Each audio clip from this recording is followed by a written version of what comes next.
30,000 কোটি টাকার প্রকল্প, রাশিয়ার সহায়তা, 24,000 মেগাওয়াট বিদ্যুৎ।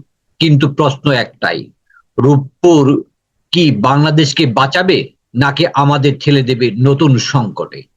টিটু টুডে আপনাদের চ্যানেল, খবর, মতামত, বাস্তবতা। আমি বাংলাদেশ। আসসালামু আলাইকুম, আমি মোহাম্মদ আরিফুল ইসলাম। টিটু টুডে চ্যানেলের পক্ষ থেকে নতুন একটা বিষয় নিয়ে আপনাদের সাথে আসছি। রূপপুর পারমাণবিক বিদ্যুৎ প্রকল্প কেন্দ্র বাংলাদেশকে বাঁচাবে না নতুন কোনো সংকট তৈরি করবে, এই বিষয় নিয়ে আজকে আপনাদের সাথে কথা বলবো। আপনার রূপপুরে তৈরি হচ্ছে বাংলাদেশের প্রথম পারমাণবিক বিদ্যুৎ কেন্দ্র।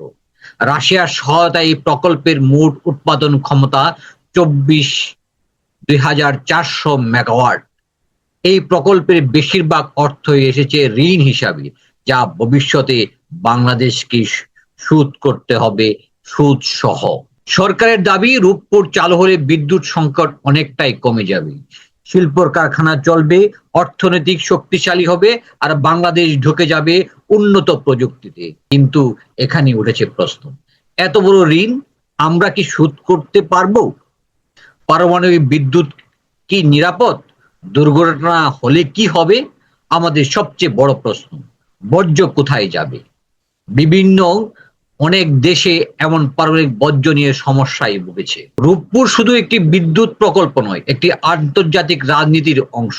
রাশিয়ার সাথে এই চুক্তি বাংলাদেশের কূটনৈতিক ভারসাম্যের প্রভাব ফেলতে পারে। বাস্তবতা হবে, সফলতা হবে, বাংলাদেশ পাবে স্থিতিশীল বিদ্যুৎ।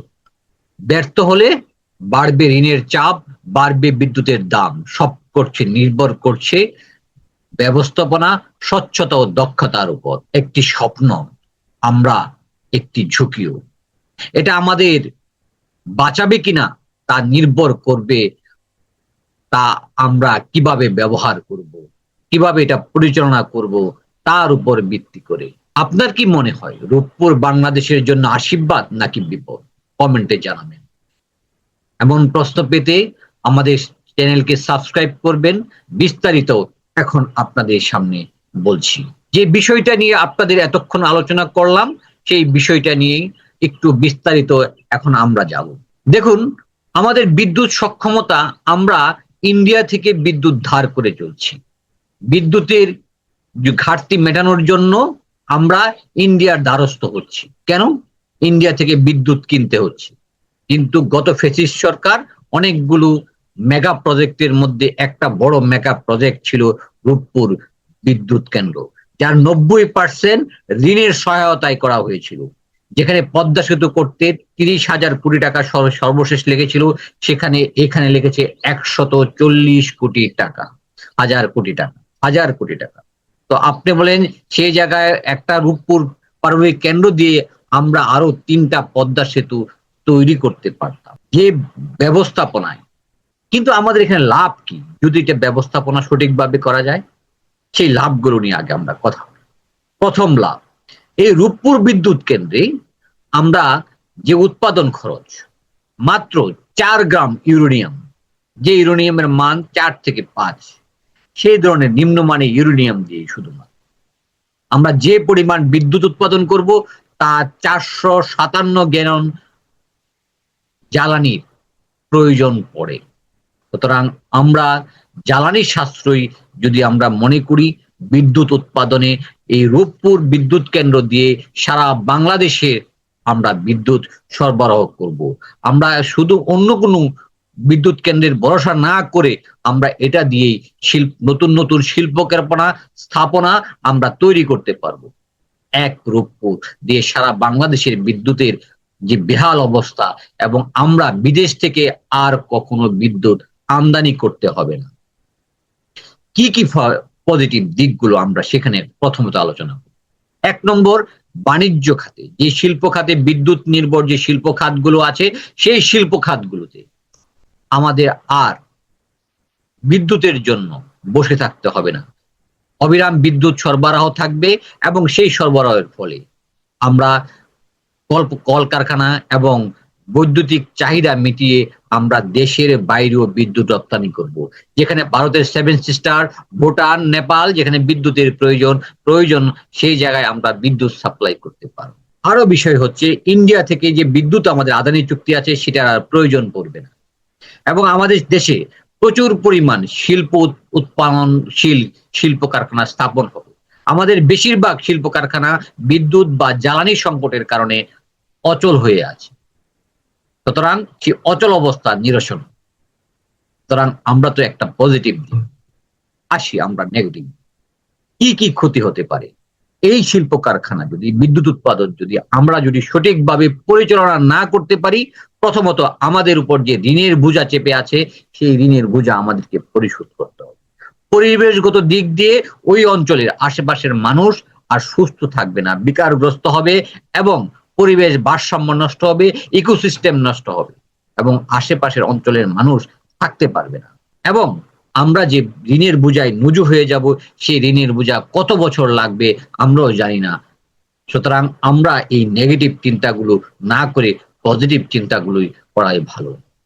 রূপপুর আমাদের জন্য একটা আশীর্বাদ হিসাবে আসছে, আমরা সেই আশীর্বাদকে আমরা ধরে নেব, আগামী দিনের ভবিষ্যতের প্রজন্ম জাতিসত্তা তৈরি করতে এটাকে ব্যবহার করব এবং সঠিক ব্যবহারের জন্য আমরা এখনই যারা আশা করছি যে চলতি মাস থেকে যেহেতু রূপপুর বিদ্যুৎ কেন্দ্র চালু হয়ে গেছে পরীক্ষামূলকভাবে, আমাদের বিদ্যুতের ঘাটতি হবে না, তাদের জন্য ছোট্ট একটা ইনফরমেশন দিয়ে রাখি।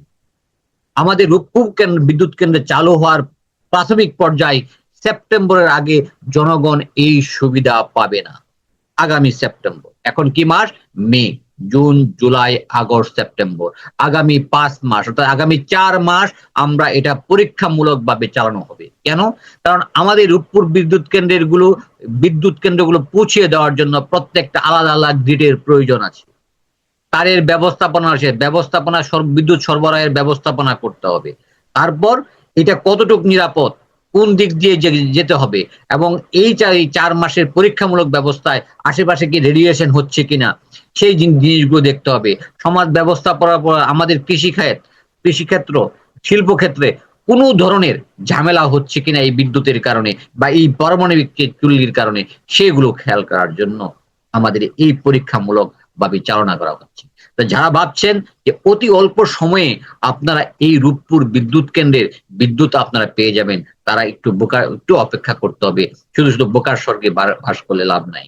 এখন রূপপুর বিদ্যুৎ কেন্দ্রের যে পর্যায়ে আছে সেই পর্যায়টা হচ্ছে তারা এখন জ্বালানি ব্যবহার করে উৎপাদনে গিয়ে তাদের জন্য প্রয়োজনীয় বিদ্যুৎ সরবরাহ কিভাবে করা যায়, গ্রিডের সাথে কিভাবে, জাতীয় গ্রিডের সাথে এই বিদ্যুৎকে সংযোগ করা যায় এবং কিভাবে নিরাপদভাবে স্থানীয় মানুষদের যে নিরাপত্তা এবং পারমাণবিক ফুকুশিমা এবং জার্মানি, ইউরোপের যে এই বিদ্যুৎ কেন্দ্রের যে ধ্বংস হবে আমরা দেখেছিলাম, যার প্রভাবটা, রাশিয়ার যে প্রভাবটা, ইউরেনিয়ামের প্রভাব আমরা দেখেছিলাম, সেই প্রভাবে কতটুকু ক্ষতিগ্রস্ত হব সেই জিনিসগুলো আগে এখানে বৈজ্ঞানিকভাবে প্রমাণিত হবে।